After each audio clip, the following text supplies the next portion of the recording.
And I think I've got a great scenario that this plays into, one Great. that everyone can probably relate to. So, sales is important to everything that a company Yes. does. And companies want to have high performing sales executives. And I have seen so many of these executives who consistently hit their targets. But on the other side, they're reporting to their chain of command that this person is undermining and belittling to other team members and often saying, "Look how great I'm doing and how poor Yeah. you're doing, and I'm a god and you're not."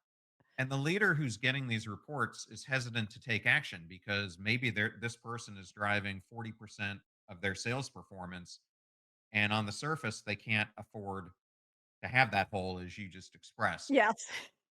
So, could you walk us through what the types, starting from conversational to compensation to career consequences, that you could take as that leader who's the boss over this person to address their behavior more effectively? So I think the first thing to realize is that maybe that person is getting 40% of the results of your team because they're preventing other people from getting good results. And that if you remove that person, your team might not do better. In fact, there's a lot of evidence. Bob Sutton has evidence in his books about how when you remove that person who is making it hard for the rest of the team to do their best work, the collective efforts of the team improve. So I think that's the important thing to remember. That kind of behavior it accrues benefit to the bully and it hurts everybody else. And your job as the leader is to optimize for the collective results, not for one person's results, and not to be fooled by that. So that's number one.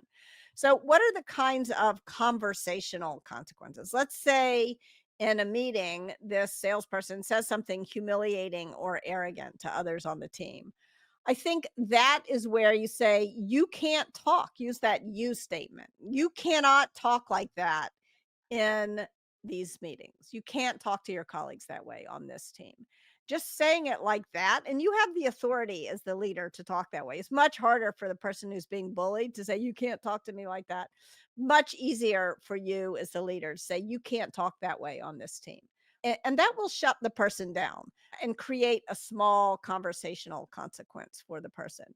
You can also make sure that there was one tech company where I worked where they were redoing their compensation system. And you every employee got rated on 3 things. They got a rating on their results, they got a rating on their innovation, and they got a rating on their teamwork. And if you got a low rating for teamwork, that was your rating. It was not an average. The point is that bullying others, being a bad teammate, is disqualifying for a bonus. So, because there have to be consequences, like real, if all you give to a bully is feedback, that may not be enough to get them to change their behavior. They may not believe that it really matters. They often don't because it has worked for them since they were in middle school. So that's part of the problem. And then thirdly, you got to make sure that you're not promoting bullies and that you in the end give people that feedback. And because there have been times where I've worked with people who didn't understand the impact that they were having on others. And so explaining it to them and giving them an opportunity to show me that they care about the impact and that they're trying to change is really important. Not every bully is, I think it's really important. We're awfully fast to judge at this moment in time. And I think it's really important to work with people.